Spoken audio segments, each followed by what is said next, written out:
If you've been following this channel a while, you know that the pressure cooker is one of the most valuable tools in my kitchen. Not just for the speed and the convenience, but because it's a lectin-fighting powerhouse.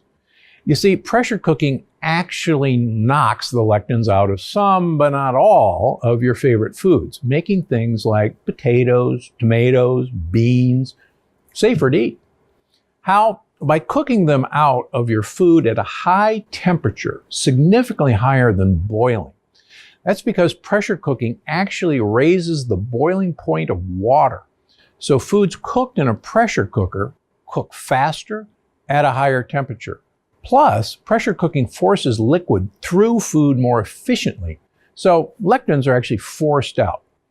But that doesn't mean you should run out, buy a pressure cooker, and use it on everything, because there are a few foods that simply can't be fixed by pressure cooking. Likely because the lectins in them are so strong and they can't be broken. So what can you pressure cook? And what foods should you avoid, pressure cooked or not? So good news, chili lovers, pressure cooked beans are A-OK on phase 3 of the Plant Paradox program. I still soak mine in a few changes of water first, and I make sure to pressure cook them until they're completely soft. 20 to 35 minutes in my pressure cooker, but it'll vary based on what you're using. And sometimes I'll pressure cook them a second time around. And beans aren't the only food you can pressure cook to kill off the lectins. Another great one, white rice, especially white basmati rice from India. But when it comes to rice and any starchy food, consider this. One of the most beneficial parts of rice is the starch, resistant starch. It's the stuff your gut bugs eat. And the best way to help that starch develop is actually pretty simple. It is something you can do whether you cook rice in a pressure cooker or in a pot on the stove or in a rice cooker.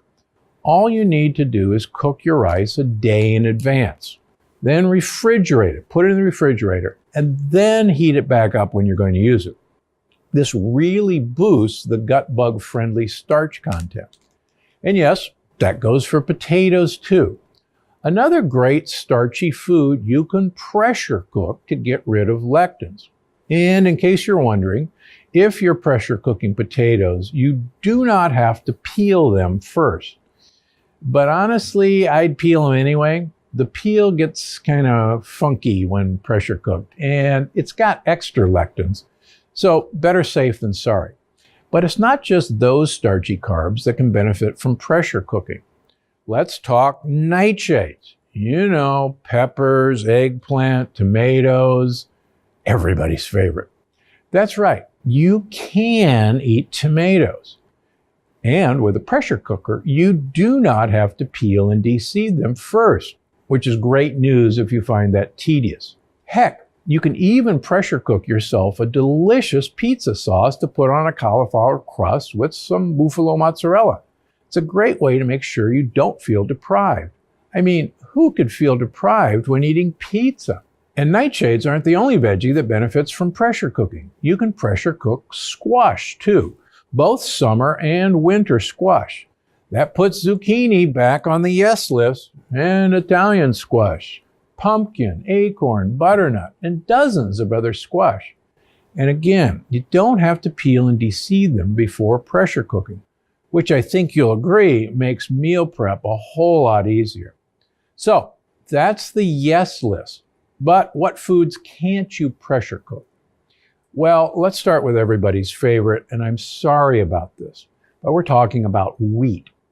Yes, that means wheat flour, breads, pastas, cake, cookies, anything made with wheat.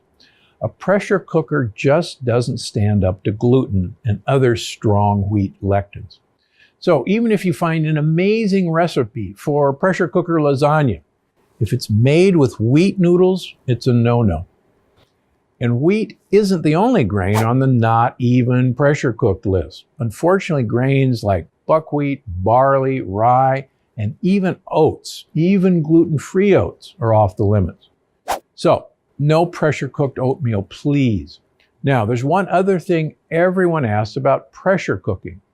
Commercially raised meat. You know, I get it. Grass-fed meat is expensive, so everyone's hopeful that pressure cooking is the answer they've been looking for. But you know how pressure cooking doesn't kill the lectins in wheat, barley, oats, or rye. Well, those are key ingredients in the food that most commercially raised animals eat. And the saying goes, you are what you eat, and you are what your animals eat. And the animals that eat diets loaded in lectin-heavy wheat, barley, and oats, their meat is packed with those lectins, lectins that don't get knocked out by pressure cooking.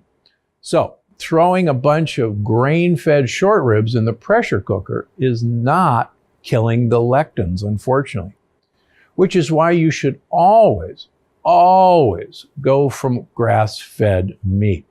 It's going to help our environment. It's going to help our world. You're not going to be consuming antibiotics, and you're not going to support industrial farming, which tortures our animals. Why are we doing all this? Because I'm Dr. Gundry, and I'm always looking out for you and your pressure cooker.